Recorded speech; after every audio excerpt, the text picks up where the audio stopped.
Donc la scientologie en France, autant qu'on puisse en juger, la scientologie, ça compte 1500 membres, dont 300 actifs.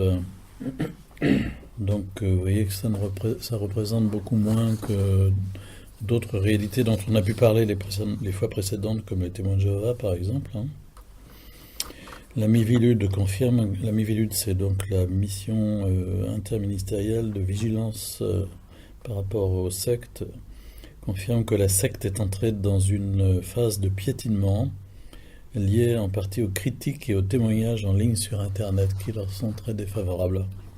Il faut savoir aussi que la scientologie a été reconnue comme religion dans certains pays, en Espagne, en Suède, au Portugal, en Hongrie, en Slovénie, en Croatie, en Albanie. Dans d'autres pays, c'est quasiment l'équivalent, mais par le biais de décisions administratives ou juridiques qui aboutissent en fait à une reconnaissance. Donc plus près de chez nous, l'Autriche, l'Allemagne, les Pays-Bas, le Royaume-Uni. Voilà. C'est une problématique qui tend à poser des problèmes importants. J'ai eu l'occasion samedi dernier de faire la causerie sur les témoins de Jéhovah à des aumôniers de prison de la région de Dijon et les équipes d'aumônerie de prison. Et vraiment actuellement ils se posent beaucoup de questions sur la façon dont les témoins de Jéhovah sont rentrés parce que par une décision de la Commission européenne des droits de l'homme, ils sont reconnus comme religion en France, quoi. Donc ils sont des aumôneries, donc ils font du porte-à-porte dans les prisons. Si vous êtes intéressé par le sujet, on revient à la page 1 maintenant. Donc vous avez plusieurs choses qui sont assez incontournables. Un livre qui s'appelle Dans la secte, de Pierre-Henry et Louis Alwing. C'est une bande dessinée en fait, publiée en 2005 aux éditions La Boîte à Bulles et qui est très bien ficelée. Alors bien sûr, il y a le témoignage de Jana Miscavige, rescapée de la scientologie en 2013, qui a fait beaucoup de bruit, qui est la nièce de David Miscavige, qui a succédé au fondateur Ron Hubbard en 1986. Elle en est sortie à l'âge de 21 ans, donc elle est quasiment née dedans. On peut mentionner le livre de Roger Gonnet, qui s'appelle La secte, secte armée pour la guerre, chronique d'une religion commerciale à irresponsabilité limitée. Publié en 1998, il a passé 8 ans comme cadre dirigeant du mouvement, créant la branche lyonnaise de la scientologie. On peut signaler aussi le livre de François Lecombat, il porte bien son nom, enfin c'est peut-être un pseudo, L'audace d'être contre, une vie de lutte contre la scientologie, publié en 2014. Il raconte l'implosion de sa fratrie sous l'emprise de la scientologie.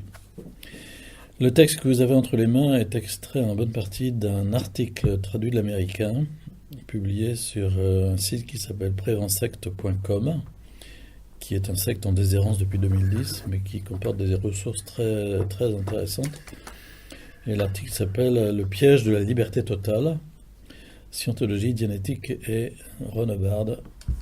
L'auteur est Yona Attack. Il a été membre de l'église de Scientologie de 1974 à 1983, donc pendant 9 ans. Son livre « Piece of Blue Sky », publié en 1990 aux États-Unis, une grosse brique de 400 pages sur Ron Hubbard, les organisations, les pratiques. Voilà, et l'article qui est mis en ligne est plus long que les feuilles que vous avez entre les mains. Je vous invite, si vous voulez, à regarder toujours à la page 1 le point 3 pour faire connaissance de Lafayette Ron Hubbard, pseudo-enfant prodige. De toute évidence, cet homme se révèle être un mythomane quand il parle de sa vie, ses origines et son œuvre. En outre, les écritures et documents reflètent son égoïsme, sa cupidité, son avarice, sa soif de pouvoir, son caractère vindicatif, son agressivité envers tous ceux qui lui sont perçus comme déloyaux ou hostiles. Ceci est une citation d'un jugement de la Cour suprême de Californie, dans un verdict de 1984. Donc Ron Hubbard, créateur de la Dianétique, de la Scientologie, est né en 1911. À 19 ans, il entre à l'université George Washington pour entreprendre des études en génie civil. Son passage en troisième année est refusé à cause de ses résultats médiocres. C'est important de voir ça en clair parce que, si vous voulez, la façon dont il est présenté est évidemment tout à fait différente de la réalité. Les scientologues prétendent que Ron Hubbard possédait des diplômes à la fois en génie civil, en mathématiques. En fait, il n'a jamais eu aucun diplôme dans ces domaines. Son niveau en mathématiques était très bas. Et à l'université, il échoue également dans ses études sur la physique atomique et moléculaire, ce qui dément sa ridicule prétention selon laquelle il est l'un des premiers physiciens nucléaires d'Amérique. Évidemment, c'est autre chose. Le point 5 me semble très important. Il est l'auteur de romans de science-fiction, romans à bon marché. Il vit durant plusieurs années dans des conditions précaires, en signant ses œuvres sous des pseudonymes ronflants, tels que René Lafayette, Tom Sherbrooke, Kurt von Harsen, Capitaine Béat, Nordup, Winchester, Remington, etc. Sous le nom de Légionnaire 148, Hubbard concocte des histoires vraies au sujet de ses prétendus exploits au sein de la Légion étrangère française. Mais il subsiste surtout en écrivant des petits romans d'aventure pour des revues bon marché, en participant à la rédaction de nombreux magazines tels que Strange Adventures, The Phantom Detective et Smithsonian Novel Magazine. Puis il s'oriente définitivement vers la science-fiction, principalement pour une revue de science-fiction. Donc, parmi ces romans populaires, certains portent le titre de Carnaval de la mort, Roi des terroristes, Pirates de l'air. À l'époque des débuts de la Dianétique, en 1950, ces œuvres de science-fiction sont bourrées d'imagination, mais d'un style assez peu élégant. Il explore déjà des idées qui seront incorporées ultérieurement dans la scientologie. Mais voyez cet aspect de sa personnalité et de son parcours de vie, auteur de romans de science-fiction, parce que ce qu'on va lire ensuite est un peu de cet acabit. Vous lirez la suite. Je vous propose de regarder le point 8 sur sexe et magie noire. Après son départ de la Navy, Ron Hubbard abandonne sa première épouse, Margaret Louise Grubb, alias Polly, et ses deux enfants en bas âge, pour s'initier à la pratique de la magie noire. En 1938, il est pris d'une étrange hallucination pendant une anesthésie pour une intervention chirurgicale dentaire. Il se croit mort durant cette opération et se persuade d'avoir reçu une grande richesse de savoir au cours de cette expérience. Suite à cette découverte, il prétend avoir écrit un livre nommé Excalibur, mais n'a jamais pu trouver un éditeur. On peut se demander d'ailleurs s'il a réellement écrit ce livre. Son intérêt pour les sciences occultes le conduit à adhérer pendant une brève période à un groupe de Rosicruciens. Il raconte à un ami qu'il se croit lui-même protégé par un gardien spirituel appelé l'impératrice. Et il le répétera à certains de ses fidèles plusieurs années après. Donc, initiation à la magie noire, passage par la Rose-Croix. En 1945, il s'associe avec un certain Aleister Crowley, dirigeant d'une secte satanique. On a déjà entendu parler dans d'autres parcours. Crowley se fait appeler la Bête 666, servant de l'Antéchrist, préconise d'étranges pratiques sexuelles et l'utilisation de drogues à accoutumance. Grâce à lui, Ron Hubbard rencontre John Parsons, alias Jack, un chimiste et un de ses premiers membres du laboratoire de jet propulsion en Californie, mais dont la magie constitue sa passion nocturne. Hubbard et Parsons se mettront à pratiquer des rituels sexuels sur Sarah Elizabeth Northup, alias Betty, voulant devenir la mère de Babylone, l'incarnation du mal. Cette étrange association prend fin avec la fuite de Hubbard, non seulement avec la compagne de Jack, mais aussi avec son argent. Hubbard devient bigame en épousant Sarah Northup, et toujours dans une situation financière critique, il commence à écrire des lettres pathétiques pour justifier une demande d'augmentation de sa pension d'invalide de guerre. En 1947, alors qu'il racontera plus tard qu'il s'était guéri lui-même grâce à la dianétique, Hubbard fait état de ses tendances suicidaires et sollicite l'administration des vétérans pour une aide psychiatrique. Il continue à pratiquer des rituels de magie noire, se lance dans des exercices d'auto-hypnose, point très important, avec des affirmations suggestives du genre « tous les hommes sont mes esclaves ». Pourquoi pas ? En même temps, il continue d'envoyer des courriers de demande d'augmentation de sa pension d'invalidité en prétendant souffrir de tous les maux. À cette époque, il est déjà sous la dépendance de barbiturique prescrit à l'origine pour son ulcère. Son usage de la drogue s'est prolongé pendant toute sa carrière dans la scientologie, alors qu'il avait créé des centres de désintoxication, Narconon, organisation écran de la secte, on y reviendra plus tard.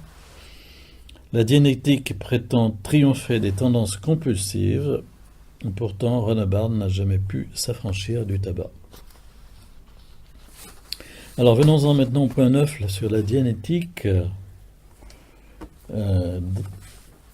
C'est Ron Hubbard lui-même qui écrit « L'hypnose a été utilisée pour la recherche puis abandonnée ». En 1948, Hubbard présente des démonstrations sur l'hypnose. Et il écrit à son éditeur à propos d'un nouvel ouvrage qu'il assure d'un succès très prometteur, mariant les techniques de l'hypnose avec des recherches abandonnées depuis longtemps par Freud. Il invente la dianétique. En 1950, il modifie les techniques d'hypnose sans avoir effectué davantage de recherches pour sortir son livre « La dianétique ». Et dans un ouvrage de 1909, Freud décrivait une méthode pour faire remonter à la conscience des souvenirs traumatisants. Il demande aux patients de remonter à des incidents situés de plus en plus tôt sur une chaîne jusqu'à ce que la charge émotionnelle soit libérée. Non seulement Hubbard va reprendre cette technique, qu'on peut retrouver d'ailleurs dans d'autres secteurs comme le psychospirituel aussi, non seulement il va reprendre cette technique, mais la transformer certaines expressions utilisées par le traducteur de ses lectures. Freud avait abandonné la technique parce que le procédé était trop laborieux et ne permettait pas de découvrir les sources des blocages. La dianétique apporte parfois un soulagement initial, mais donne surtout la dangereuse conviction que certains incidents purement imaginaires correspondent à la réalité. Hubbard adopte les techniques de Freud, y ajoute une terminologie de son cru spécifique à la dianétique et va développer une théorie selon laquelle le basique, en d'autres termes le premier incident traumatique, se produit dans l'utérus. En fait, cette affirmation fait suite aux recherches d'Otto Rank, Nandor Fodor et Zadger. Hubbard déclare en plus qu'il est réellement possible de se remémorer les incidents prénataux et même les instants précédant la conception. Fodor aussi avait écrit au sujet des souvenirs prénataux. Alors ça nous fait rigoler, mais en fait, quand vous allez faire une agapéthérapie au Puy-en-Velay, on vous sert ça sur un plateau d'argent. Ça veut dire que c'est la théorie de Freud a fait des petits qui sont encore bien présents. Alors vous avez tout un vocabulaire donc, qui va se faire jour ici, le mot basique, donc premier incident traumatique. Vous avez un autre mot qui est le terme d'engramme. Hubbard redéfinit le terme d'engramme comme étant l'image d'un incident traumatique qui a échappé à la conscience de l'individu. Une fois que le premier engramme ou basique est éliminé, l'individu est supposé à l'état de clair. Par conséquent, libéré de toutes ses carences, pourvu d'un QI élevé en plus, c'est bien pratique. L'audition, encore un autre mot que vous allez retrouver, l'audition est dotée de vertus miraculeuses. L'audition consiste à se faire écouter et superviser par quelqu'un de la scientologie. Et il dit ceci, la dianétique augmente le QI comme résultat accessoire de l'audition habituelle, une moyenne d'1 point par heure de processing. C'est intéressant. Les membres atrophiés, les taches de peau, les éruptions cutanées et même la cécité et la surdité peuvent être guéris par la dianétique. Bon. Le livre La dianétique, la puissance de la pensée sur le corps soutient que par l'élimination des engrammes, l'individu est libéré de ses compulsions, obsessions, névroses, des risques tels que les troubles cardiaques, déficience visuelle, asthme, daltonisme, allergie, bégaiement, surdité, sinusite, hypertension, etc. Enfin, la liste est longue. Hubbard prétend aussi guérir les cancers et la leucémie. Pourtant, aucune preuve sérieuse de ces prétendues vertus miraculeuses n'a jamais été établie. On va passer les paragraphes suivants pour aboutir au point 11, la technologie de la pensée métamorphosée en une religion. Il déclare à un moment, en 1949, j'aimerais lancer une religion. C'est là que se trouve l'argent. Et effectivement, à sa mort en 1986, la fortune personnelle de Hubbard est estimée à plus de 640 millions de dollars, amassés grâce à la scientologie, en dépit de son démenti selon lequel il n'a jamais touché de royalties sur la vente de ses livres. C'est seulement à la fin des années 60 que la scientologie se réfugie derrière son manteau religieux face aux critiques de plus en plus virulentes de la part des gouvernements occidentaux. Des pasteurs de la scientologie suivent un stage de pratique d'une sorte de religion basée sur un simple livre et s'entraînent à la célébration de cérémonies écrites par Hubbard. À l'issue de leur stage de quelques jours, ils s'accoutrent de vêtements comparables à ceux de leurs homologues chrétiens, incluant un collier et une croix barrée. Alors si vous avez de la peine à vous représenter, vous cherchez sur Internet au niveau des images, vous allez voir qu'est-ce que ça peut représenter. Le point numéro 12 est important sur la question du test de personnalité. Donc à travers le point numéro 11, donc on voit que la scientologie se transforme en fait en une église. Maintenant, on va regarder un petit peu les techniques employées. Le test de personnalité. La scientologie recrute la plupart de ses membres dans la rue en leur proposant un test de personnalité gratuit. Le Oxford Capacity Analysis avait été rédigé par un scientologue, un ancien marchand marin et n'ayant pas de réelle connaissance en psychologie. Ce test n'a rien à voir avec l'université d'Oxford et dérive en fait du Johnson Temperament Analysis Profile. Les 200 questions fournissent à la scientologie des informations personnelles très détaillées. À maintes occasions, la secte a utilisé ces informations dites confidentielles contre d'anciens membres. Donc imaginez un test de personnalité avec 200 questions et ensuite des archives sur chacune des personnes qui sont ainsi auditées. En 1991, une lettre à l'intention des recruteurs scientologues propose un cours expliquant comment présenter les résultats des tests de personnalité pour leur donner envie de rejoindre la scientologie. Un autre document interne précise que cette évaluation sert à révéler à la personne ce qui ruine sa vie et à lui montrer comment la scientologie peut la sauver de cette ruine. Donc vous voyez, c'est très intéressant aussi. On va s'attacher à ce qu'on dirait aujourd'hui les blessures. On va s'attacher à ce qui va de travers, ce qui va mal, les impacts mauvais. Lorsque vous lui révélez un de ses points faibles, dites-lui que la scientologie peut remédier à ça. Le test est conçu de telle façon que peu de gens obtiennent des résultats globalement positifs. Les adeptes utilisent des techniques de vente intensives et parfaitement rodées afin de convaincre ces victimes de s'endetter pour des années au profit de la scientologie.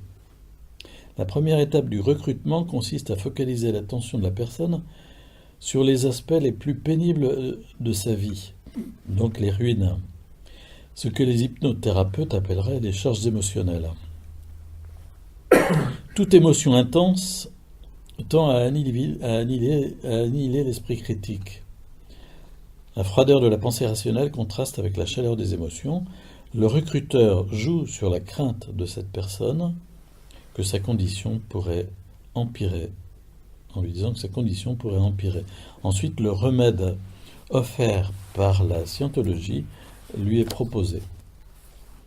Que ce soit le problème soulevé chez une personne, la solution immédiate est presque toujours un cours de communication et un endoctrinement pour faire connaître les théories de Ronebard sur les personnes suppressives, encore un autre langage propre au groupe, les SP, les personnes suppressives. Quelques mots sur les techniques. La scientologie est nuisible, ces techniques sont nuisibles, sa pratique constitue un réel danger pour la communauté, médicalement, moralement et socialement. Ceci est tiré d'un rapport de commission d'enquête en Australie. Tandis que les bases de la scientologie sont pratiquement établies à la fin de 1952, Hubbard continue de mettre en place de nouvelles techniques censées garantir la guérison de toutes les maladies. Il emprunte de multiples formes de thérapie et de méditation pour créer une sorte de pont vers la liberté totale. Alors je passe les détails, vous pourrez les lire si vous voulez. On va regarder la page 6, en bas à gauche.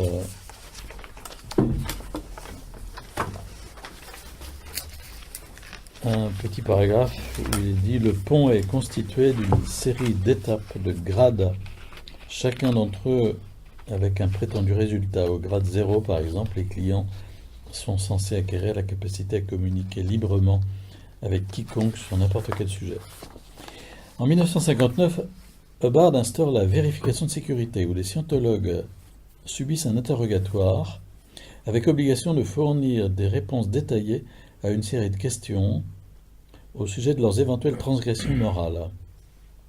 L'électromètre sert de détecteur de mensonges tout au long de cette séance. Toutes les confessions sont notées par l'auditeur et soigneusement conservées par la secte. Ces archives peuvent être utilisées comme un moyen très efficace pour faire taire les dissidents. Citation de Ron Hubbard, ou de l'auteur du livre « Une secte au cœur de la République », Serge Faubert, pardon. Obtenez des données, obtenez tous les noms, toute date, adresse, numéro de téléphone et autres renseignements qui pourraient être utiles à une investigation plus approfondie du cas si on en avait besoin. La procédure d'intégrité, utilisant exactement les mêmes questions que la vérification de sécurité, est appliquée au grade 2 et fréquemment reprise au-delà, à un coût compris entre 250 et 500 $ de l'heure. De toute façon, on ne peut rien faire sans payer. Chaque fois qu'on va plus loin, il faut payer. Hubbard présume que tout membre de la secte peut constituer un danger potentiel à n'importe quel moment. Cette suspicion est justifiée par le fait que des milliers de membres ont quitté la secte, y compris des dirigeants. Il existe deux autres grades avant que le préclair, c'est celui qui n'a pas encore abouti à une totale purification, deux autres grades avant que le préclair aborde la forme la plus récente de l'audition dianétique. Dans la dianétique du Nouvel Âge, il est demandé au préclair de reparcourir des incidents arrivés dans ses vies antérieures, ce qui apporte d'étranges histoires invraisemblables qui servent d'explication aux problèmes de leur vie actuelle. Ce n'est plus l'inconscient qui est sollicité, mais l'imagination. L'audition devient autosuggestion. Donc des souvenirs induits, si vous voulez. Au moment de la dianétique, les préclairs sont supposés atteindre l'état de clair, avec l'hypothèse qu'ils soient libérés de leur mental réactif qui a emmagasiné les engrammes. Une fois clair, le client est prêt à aborder les cours avancés de la scientologie, appelés niveau OT, Tetan Operant. Un peu compliqué, hein? Ça va? C'est tout un vocabulaire très très particulier avec lequel il faut se familiariser. Mais il a eu une telle production, si vous voulez, que Ça s'enchaîne constamment. On vous fait subir des auditions à n'en plus finir pour gravir des états prétendument de plus en plus avancés. Sur le point 14, les niveaux top secrets, je vous propose de regarder page 7 plutôt, à partir du troisième paragraphe. Pour OT3, le pré-OT, Operant Theta, verse une donation minimale de 7 200 $ pour traverser le mur de feu. À ce niveau, il lui révélait cette histoire délirante. Le chef de la Confédération Galactique, 76 planètes autour de grosses étoiles visibles de la Terre, fondée il y a 75 millions d'années, a solutionné le problème de la surpopulation, environ 250 milliards d'habitants par planète, en pratiquant des implants en masse et des déportations. Il a fait transporter les tétans sur la Terre et placer une bombe H dans les principaux volcans. Les tétans de la zone du Pacifique ont été envoyés à Hawaï et ceux de la zone d'Atlantique à Las Palmas. Il s'appelait Xenu et employait des renégats pour cette tâche. Lorsqu'il eut achevé son crime, les officiers loyaux restés fidèles au peuple réussirent à le capturer après 6 années de lutte dans une montagne où il se trouve encore aujourd'hui. Quant à eux, ils ont disparu. La durée et la brutalité de l'incident ont été telles que cette confédération n'a jamais pu s'en débarrasser, et l'endroit où il se trouvait est devenu un désert. L'implant est conçu de manière à tuer quiconque tenterait de le réduire. Mais la technologie que j'ai, dit Ronebard, que j'ai mise au point, permet de résoudre ce problème. Je savais que quelqu'un devait faire le saut, et en 1967, c'est moi qui l'ai fait.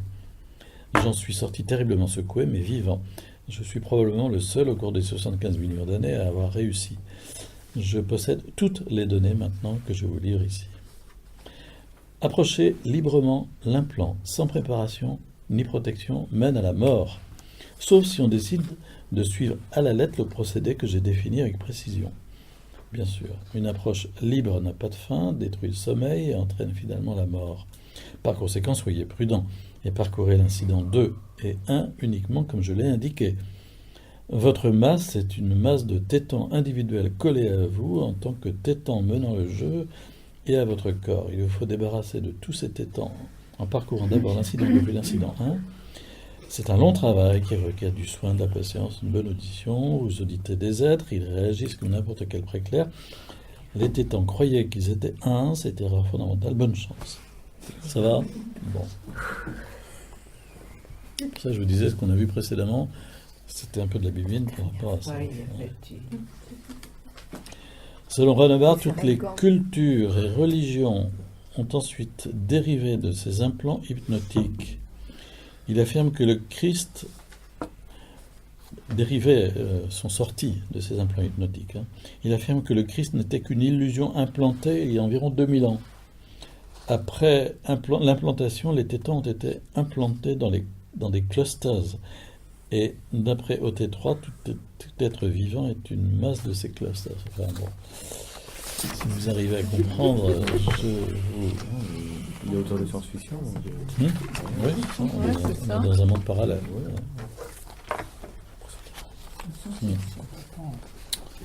Je vous propose de regarder le point 16. Attaque le Guardian Office. Comme dit Ronebard, nos organisations sont amicales, elles ne sont là que pour vous aider. Au cours des années 50, Ronebard recommande des mesures de plus en plus virulentes face aux critiques et aux dissidents. La secte entreprend systématiquement des campagnes de dénigrement contre les organisations qui utilisent indépendamment les techniques de la scientologie et sans reverser une partie des contributions à la secte. À propos d'un hypothétique groupe dissident en 1955, Ronebard écrit « Si vous découvrez qu'un groupe qui se fait appeler Preset Processing est installé dans les environs, vous devez employer tous les moyens contre eux. La loi peut être très facilement utilisée pour les attaquer et un peu de harcèlement suffira pour provoquer sa mort professionnelle. Si possible, essayez de le ruiner complètement. » En 1958, il institutionnalise des services de renseignement. Dans son livre Manual of Justice, il déclare que les renseignements sont surtout une collection de données sur les gens. Ils concernent tout le monde à chaque moment et pour toute chose. C'est le prélude à la création de la police secrète scientologue et à son agence de renseignement, le Guardian Office. Un fichier d'éthique existe pour chaque scientologue. Il contient toutes ses confessions notées au cours des auditions et des rapports sur ses éventuels écarts de conduite. Toujours à la page 8, sur la colonne de droite, le 3e paragraphe. En février de l'année suivante, 65, Lord Balnild sollicite le Parlement britannique pour ouvrir une enquête. Ron Hubbard riposte en créant le Guardian Office et en renforçant sa tactique de propagande noire contre quiconque tenterait de s'opposer à la scientologie. Si vous êtes attaqué sur un point vulnérable par quelque individu que ce soit, fabriquez ou trouvez une menace contre eux pour les amener à négocier la paix. Ne vous défendez jamais, attaquez toujours. Si vous êtes attaqué, arrangez-vous pour que la question soit politisée. Donnez l'impression au public, au gouvernement, qu'ils sont tombés sur un barrage de flèches, sur un bombardement électronique, et que s'ils continuent cela, ça provoquera leur propre désintégration. Et tout en bas, donc le dernier paragraphe, les agents du Guardian Office dérobent des dossiers médicaux, envoient des lettres anonymes et calomnieuses, préparent des coups montés contre les opposants afin qu'ils soient poursuivis pour des actes criminels qu'ils n'ont pas commis, pratiquent le chantage, le harcèlement, les cambriolages à domicile. Ils vont jusqu'à infiltrer les milieux gouvernementaux pour voler des milliers de dossiers, y compris des fichiers d'Interpol sur le terrorisme et ceux d'échange d'informations entre les États-Unis et le Canada. De nombreux opposants ont fini par se décourager et sont réduits au silence. Ça vous explique que lors de certains procès avec la scientologie, il y a des dossiers en masse qui disparaissent.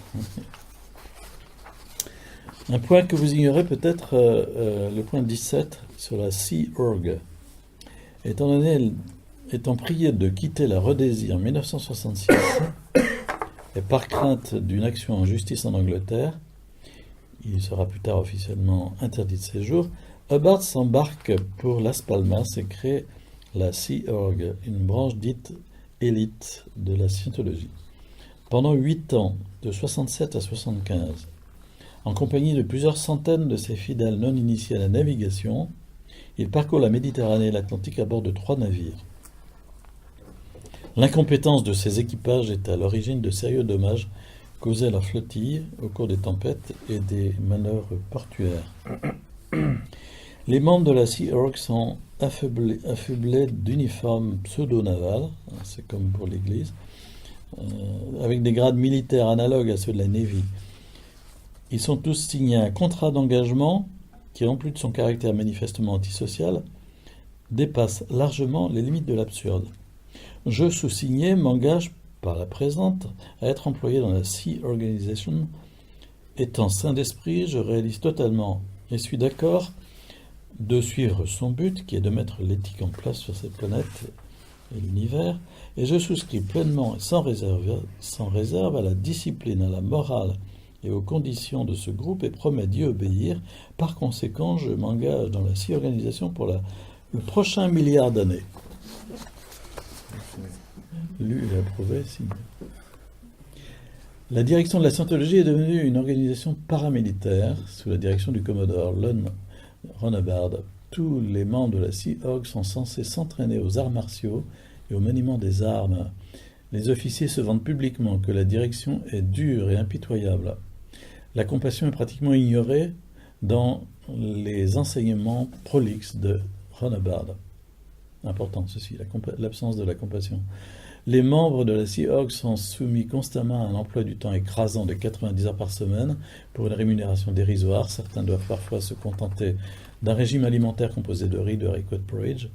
La discipline est stricte et les sanctions très dures. La suspension de salaire, la privation de nourriture équilibrée précèdent l'exclusion des quartiers dortoirs quand le personnel est consigné dans la hutte à cochons.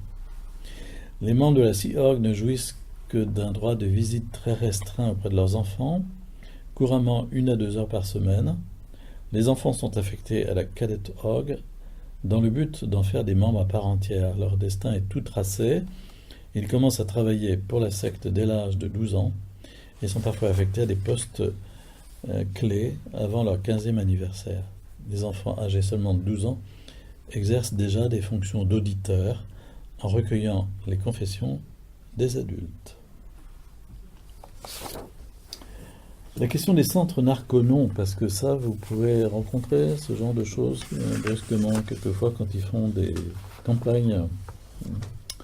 Donc, Narconon, fondé par William Benitez au milieu des années 60, ces centres proposent un programme de réhabilitation des personnes alcooliques et des toxicomanes. Cette organisation profite temporairement de l'aide des organismes fédéraux jusqu'à ce que ces liens avec la scientologie soient dévoilés, que ces méthodes se soient avérées inadéquates. Narconon agit dans le cadre de la campagne scientologue Dites non à la drogue, représentée par un des porte-parole de la secte et ancienne toxicomane dépendante de la cocaïne, l'actrice Kirstie Alley. Pendant plusieurs années, Narconon tente d'implanter un important centre dans la réserve indienne de Chilocco. En décembre 1991, le bureau de la santé mentale du Oklahoma refuse d'accorder l'agrément de ce centre, invoquant le fait qu'il n'y a aucune certitude scientifique sur l'efficacité du programme Narconon et qu'il présente même certains dangers. Le bureau déplore certains faits. Non seulement le suivi médical n'est pas adapté, mais en plus, les personnes ayant terminé ce programme sont automatiquement déclarées aptes à intégrer le personnel de Narconon. Aucune séance d'information sur la consommation des substances n'est proposée. Les patients subissent simplement le traitement. Le programme est d'un caractère très général, appliqué sans nuance et sans aucune personnalisation à tous les pensionnaires, etc., etc. Un tout petit peu plus loin, au cœur de ce programme, le rundown de purification est censé évacuer du corps les résidus de la drogue au moyen de doses massives de vitamines, accompagnées de demi-heures quotidiennes de course à pied, suivies de 4h30 de transpiration dans un sauna. Le bureau relève des négligences au niveau du contrôle de la température du sauna et met en garde contre les dangers potentiels de la pratique prolongée du sauna, et particulièrement en ce qui concerne les drogués et l'héroïne. Narconon emploie du personnel insuffisamment qualifié, peu expérimenté pour soigner les traitements de ses patients. Et un peu plus bas, les doses prescrites de vitamines sont tellement importantes que le rundown de purification est considéré comme potentiellement dangereux. Certaines vitamines peuvent, à forte dose, constituer un poison, et la vitamine B1 peut avoir un effet désorientant comparable à celui de la drogue. Voilà. Donc des choses quand même qu'il faut savoir, parce que Narconon, c'est en France du moins, une des sociétés écrans qui a été le plus présente. La position de la scientologie par rapport aux religions, le point 20. Le but commercial de cette organisation obscure est évident, elle abuse de la crédulité et de la faiblesse des gens. Les pratiques de la scientologie sont nuisibles et répréhensibles. Cette organisation, ne mérite pas, pour des raisons évidentes, d'être considérée comme une religion dans l'État du Victoria. Ceci est un jugement encore de la Cour d'Australie. Selon Hubbard, la scientologie n'est ni confessionnelle ni incompatible avec les autres religions. Avec ça, vous ratissez large. Ni confessionnelle ni incompatible avec les autres religions. Affirmation grotesque. Dans OT3, Hubbard affirme que le Christ n'est qu'une fabrication, une suggestion hypnotique implantée. Au niveau OT8, incohérent avec OT3, on révèle que le Christ fréquentait de jeunes garçons. Je disais que Ron Hubbard y est allé d'une interprétation malhonnête du passage des évangiles. Laissez venir à moi les petits-enfants. Son passé luciférien avec Aleister Crowley n'y est pas étranger. Voici un extrait de OT8. À ceux qui pensent que j'ai marché sur les pieds du christianisme, permettez-moi de vous dessiller les yeux sur un de ses mythes favoris. Par exemple, l'histoire de Jésus est loin de correspondre à la sainte image qu'il se donnait. Non seulement il avait des relations sexuelles avec de jeunes garçons et des hommes, mais en plus, il se laissait aller à des excès de fureur et de haine non contrôlables, incompatibles avec son appel à l'amour des uns des autres. Alors on comprend quand même effectivement que le mot, que je crois que c'est Benoît XVI à propos de la pédophilie dans l'Église avait employé le terme de diabolique, parce qu'effectivement, partout où il y a pédophilie, par derrière des ramifications qui peuvent être en rapport avec du satanisme. À la page 11 en haut, la scientologie contredit les enseignements de toutes les grandes religions en présentant la santé infaillible comme une vertu. Comme une vertu et comme le résultat d'une grande force spirituelle. La santé infaillible. Hubbard divise la lutte pour la survie en 8 dynamiques. Ces dynamiques sont l'individu, la famille, le sexe, les groupes, l'humanité, les formes de vie, la matière, l'esprit, l'être suprême. Et Hubbard prétend que pour prendre une décision sensée, il suffit de déterminer son effet sur les dynamiques et de choisir la solution qui vise le plus grand nombre d'entre elles. La 8e dynamique, où Dieu est inaccessible. Dans cette optique, il est toujours possible de prendre une décision, car il privilégie les 7 premières dynamiques.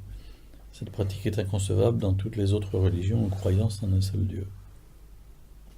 Hubbard bannit également la notion de compassion. Les scientologues pensent que tout ce qui arrive à un individu est provoqué par lui-même. Ainsi, les infortunés sont considérés comme des victimes ayant attiré sur eux leur propre malheur.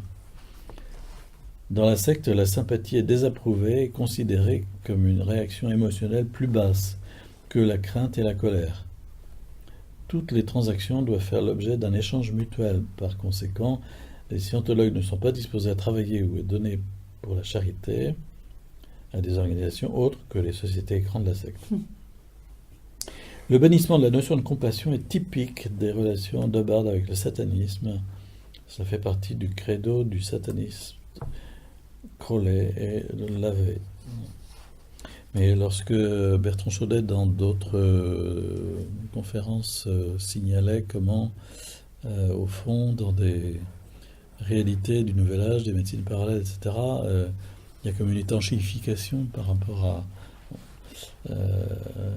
voilà, on retrouve ça ici déjà. Bon, toute la question, au point 21, de la manipulation est très évidente. C'est très clair.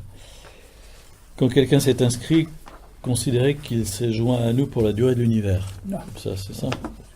Ne permettez jamais une approche de type esprit ouvert. Une fois engagés, ils sont à bord, dans les mêmes conditions que le reste d'entre nous, pour le meilleur et pour le pire. Ne les laissez jamais s'engager à moitié pour notre cause.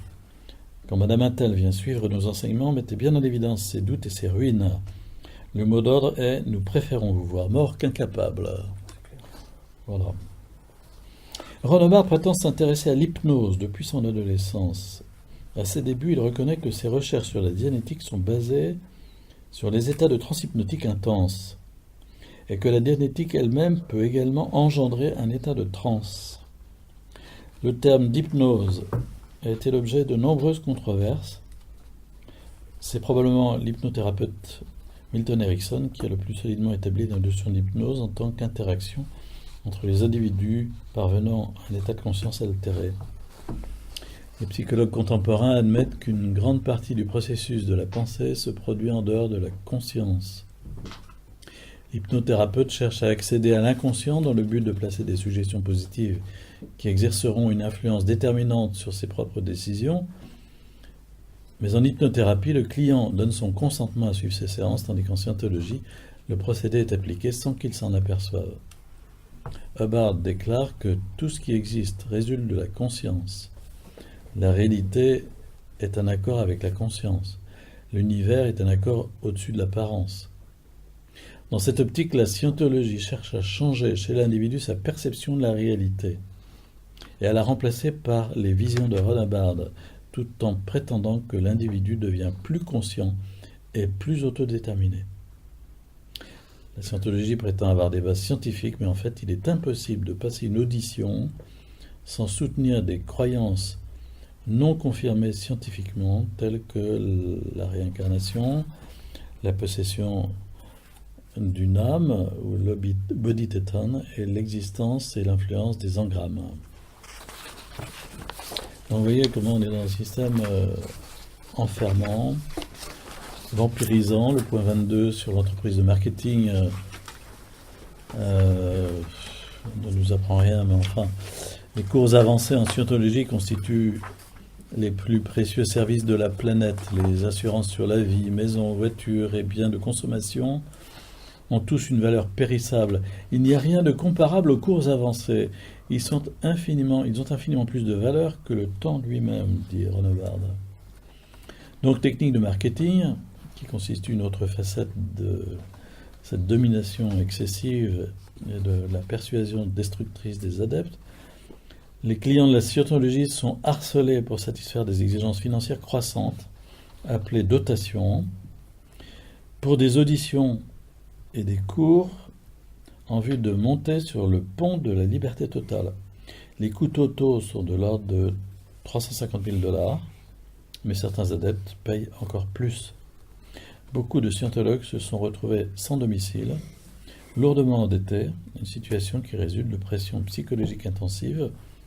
Les entretiens en vue de la fourniture de prestations peuvent durer jusqu'à 13 heures sans interruption. Le point 23, l'utilisation du mensonge. Manier la vérité est une affaire délicate, dit Hubbard. Dites une vérité acceptable.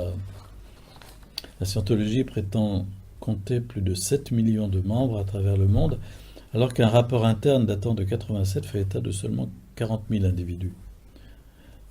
Il a souvent été répété que les livres de Hubbard ont été reproduits à des millions d'exemplaires.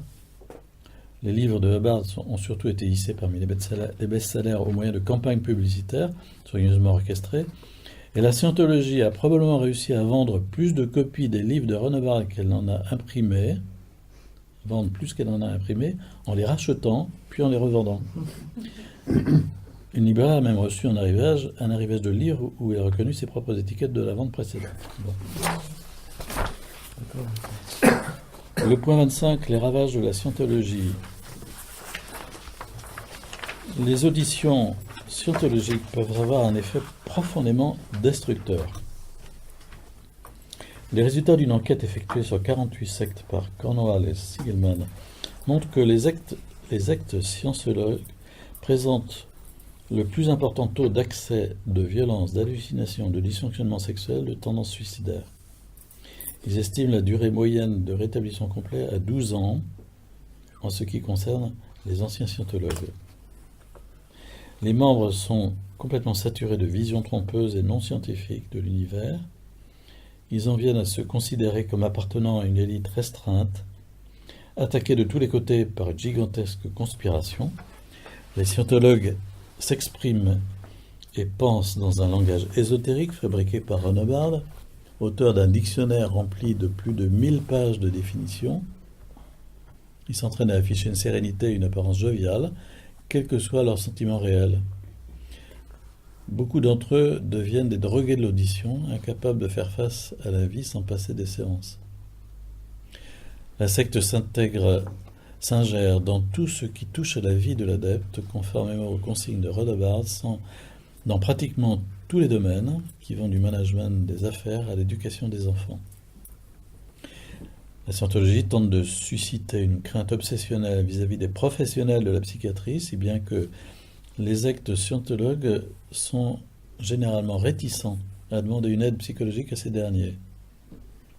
Cette situation se complique par la difficulté des professionnels de la psychiatrie à appréhender les problèmes des expériences vécues dans les sectes.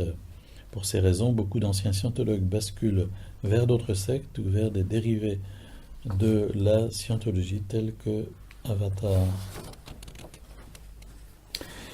Voilà. Ce bref survol, je le terminerai à la page 14 par 3 remarques personnelles, donc sur la colonne de droite.